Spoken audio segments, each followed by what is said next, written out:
হরে কৃষ্ণ। আপনারা সকলে রাধারানীর কৃপায় অবশ্যই ভালো আছেন মা, সুস্থ আছেন। তাহলে আজকে আপনাদের সবার জন্য একটা এমন ভিডিও আমি আনতে চলেছি, কৃপা করে আপনারা এই ভিডিওটি দেখবেন এবং অপরকে উৎসাহিত করবেন। মা, আপনাদের অনেকেরই এই সমস্যা থাকতে পারে, কারণ আমার পরিচিতি সবাই এই কথা, মানে অনেকেই বলে যারা ব্যবসাদার তারা আমাকে অবশ্যই বলে থাকে, বা আমাদের মতো মানুষকে সবাই শুনতে হয় প্রতিনিয়ত এই কথাটা।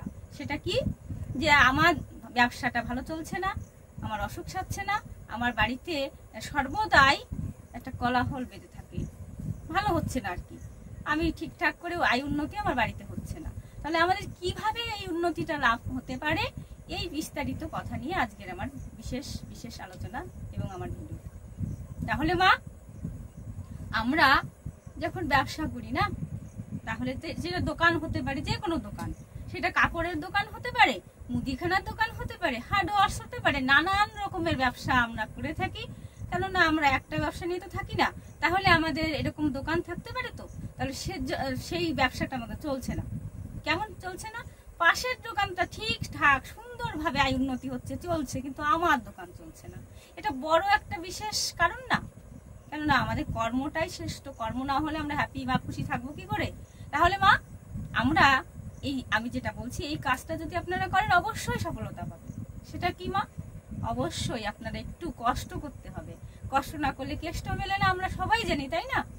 তাহলে আমরা সবসময় তো সবকিছু করি, ভালোটাই করি, কিন্তু মা কিছু ব্যবসার ক্ষেত্রে করণীয় এটা, কেননা সবকিছুই শাস্ত্রে লেখা থাকে।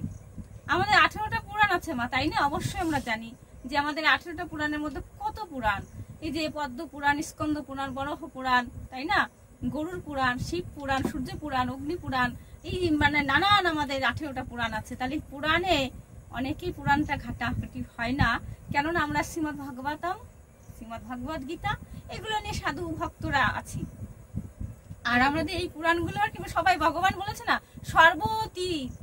উপনিষদ, মানে সর্বোপনিষদের এক উপনিষদ হচ্ছে শ্রীমদ ভগবত গীতা। বেদ মানে আমাদের পুরাণ, সমস্ত কিছু বাদ দিয়েও যদি আমরা গীতার রস আস্বাদন করি, তাহলে আমাদের অনেক কৃপা হবে। গোবিন্দের কথাই তো, আর কোনো লোকের কথা নয়, সেই ভগবান শ্রীকৃষ্ণের কথা।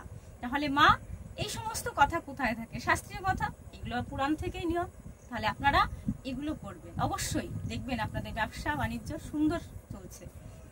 তাহলে মা, আপনারা অবশ্যই একটু খরচ করবেন, তাহলে দেখবেন ভালো থাকবেন। তাহলে আপনারা বাজার থেকে, যে কোনো দোকান থেকে কি করবেন, আপনারা হলুদ সর্ষে কিনবেন। আপনারা অবশ্যই চেনেন যে হলুদ সর্ষে, হ্যাঁ, সেটা এক বছর আপনাদের একটা কাজ করতে হবে, তার জন্য একটু বেশি সর্ষে কিনতে হবে। সেই সর্ষেটা আপনি কি করবেন, মানে বেশি করে কিনলেন, সেটা হচ্ছে 1 বছর আপনাকে যে কাজটা করতে হবে 1 বছরের জন্য। তাহলে মানে 1 বছরের আগে হলে হবে, আপনার সাকসেস সফলতা যখন হবে আপনি আর করবেন না। তাহলে কি করতে হবে মা, আপনাকে ওই 1 বস্তা সর্ষে সুন্দর করে কিনে নিজে থেকে, কেননা মা বাজার থেকে যে আমি যে কথাটা বলতে চাচ্ছি সেটা হচ্ছে তেল। সর্ষে থেকে কি হয়? অবশ্যই তেল হয়। তাহলে আপনি যে বাজার থেকে তেল কিনে আনছেন, ওটার মধ্যে কত রকম ভেজাল আছে আপনারা অবশ্যই জানেন, বা আমিও জানি, কারণ ওটার উপর আমাদের সন্দেহ থেকে যায়, তাই না? কিন্তু আপনারা কি করবেন, 1 বস্তা সর্ষে কিনে আনবেন, 1 বস্তা পারেন, যেটুকু সামর্থ্য আপনার কিনবেন, কারণ আমাদের অনেক দীর্ঘদিন চলতে হবে। তাহলে আপনারা কি করবেন মা, ওই 1 বস্তা সর্ষে পেশাই করতে যাবেন, আপনি নিজে দাঁড়িয়ে থেকে পেশাই করা সেই সর্ষেটা আপনি নিয়ে আসবেন। নিয়ে এসে কি করতে হবে, আপনার কি করতে হবে, বাড়িতে আনবেন, বাড়িতে এনে সেই প্রদীপ জ্বালাতে হবে। মানে এই হলুদ সর্ষের প্রদীপ আপনার দিন এবং রাত কন্টিনিউ, মানে প্রত্যেক সময় কখনো যেন নিভে না যায়, এমন ভাবে প্রজ্বলন করতে হবে। একটা মাটির প্রদীপ আপনি অবশ্যই নেবেন, আর সেই প্রদীপটা মাটিতে একদম রাখবেন, আপনি চেষ্টা করবেন কোনো একটা পাত্রের উপর রাখতে। সেটা এমন জায়গায় রাখবেন যে জায়গায় নিভে যায় না, এটা আস্তে আস্তে করে নিভু করে জ্বলবে, মানে আস্তে আস্তে সেটা জ্বলতে থাকবে, কম তেল খাবে। এইভাবে আপনি করবেন, সেটা দিবারাত্রি কিন্তু জ্বলতে হবে না, এটা ফলো রাখতে হবে, কেননা কষ্ট না করলে কিন্তু আমাদের আয় উন্নতি কিভাবে হবে? আপনি অবশ্যই এটা করবেন, দিন রাত ওটাকে প্রজ্বলন করবেন, আর তেল দিয়ে রাখবেন, সকালে একবার, রাত্রি একবার তেল দিয়ে রাখবেন। দেখবেন আপনার কিছুদিনের মধ্যে, আপনি চেষ্টা করবেন কন্টিনিউ করতে করতে, আপনি দেখবেন আপনার কি করে ব্যবসা একেবারে সুন্দর চলছে, আপনি নিজেই বুঝতে পারবেন না। আর একটা কথা বলি, এই যে ব্যবসা আপনার খারাপ চলছিল, ভালো হবে এই কাজটা করলে।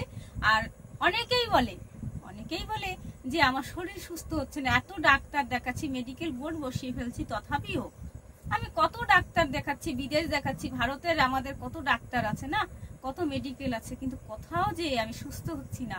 অনেকেই গল্প বলে, গল্প না সত্যি। তাদেরকে আমি অবশ্যই বলছি মা, আপনারা এই ভিডিওর মাধ্যম দিয়ে এগুলো করবেন, ভালো থাকবেন। তাহলে আপনাদের কি করতে হবে মা?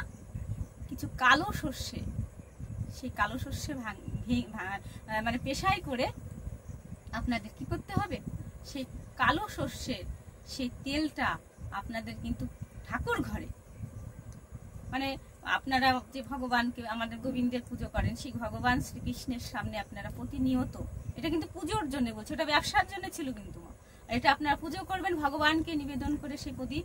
অবশ্যই প্রদীপের একটা কথা বলি, প্রদীপটা কিন্তু কখনো মাটিতে একদম রাখবেন না, একেবারে নিষেধ। সেটা আপনি কি করবেন, চালের উপর রাখতে পারেন, গমের উপর রাখতে পারেন, কিন্তু তথাপিও কিন্তু আপনি শুধু যে প্রদীপটা রাখবেন একটা পাত্রের উপর নয়, পাত্রের নিচে কিন্তু এগুলো থাকলে অবশ্যই ভালো হয়। আপনারা আর একটা কথা বলি, শঙ্খ, আপনারা যে পুজোর শঙ্খ ব্যবহার করেন, ওই শঙ্খটা অবশ্যই কিন্তু মা মাটিতে রাখবেন না, কখনো রাখবেন না।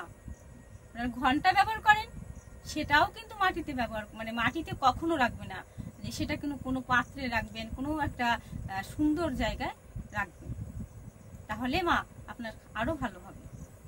আবার একটা কথা বলি, যে এই যে কালো সর্ষের তেলটা আপনি ব্যবহার করছেন, ভগবানকে নিবেদন করছেন, জানেন আপনার কি হবে, শরীর সুস্থ হবে। দিন দিন আপনি প্রতিদিন আপনার দীর্ঘদিন কিন্তু এটা চালিয়ে যেতে হবে, 1-2 দিন 3 দিনে কিন্তু কাজ হবে না, প্রতিনিয়ত ভগবানকে নিবেদন করবেন। আবার অনেকে বলে যে আমাদের বংশবৃদ্ধি কাকে বলে জানেন, যে এই যে অনেকের বংশ টিকে থাকে না, তাই না? তাদের জন্য আর একটা কথা, তারা যদি তিলের তেল ভগবানকে নিবেদন করে না, তাদের অবশ্যই বংশ বৃদ্ধি হবে, তারা অবশ্যই ভালো থাকবে, তাদের গোবিন্দের কৃপা হবে অবশ্যই। তাহলে আরো আপনারা কি করবেন, আপনাদের যদি এই কাজগুলো আপনারা সঠিকভাবে করতে পারেন, আপনারা নিজেরাই রেজাল্ট পাবেন। কেননা মা আমি কখনো চাই না শাস্ত্রীয় কথা ছাড়া আপনাদের বলতে, কেননা ভগবানের সেই অমৃত রস, গীতা, ভাগবত, পুরাণ আদি, কেননা ভক্তবিন্দু সেগুলো নিয়েই ঘাটাঘাটি করে, আর সেগুলো নিয়েই কিন্তু অনেক বই ঘাটতে হয়, অনেক কিছু আপনাদের জন্য। কেননা আমার মা, মাসি, কাকিমা, পৃথিবীতে সবাই তো আমার বা আমাদের সবাই আমরা, তাই না? চলে তো যেতেই হবে, কিন্তু আমাদের থাকতে গেলে তো সফলতার দরকার।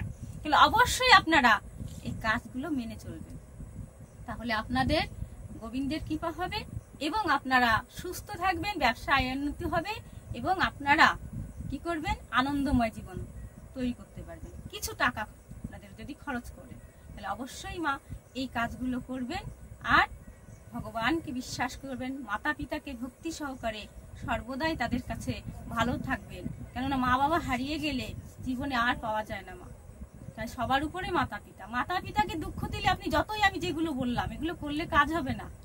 বাড়িতে যারা বড় বড় ব্যবসাদার, মা বাবাকে অবশ্যই ভালো রাখবেন, আরো কৃপা পাবেন।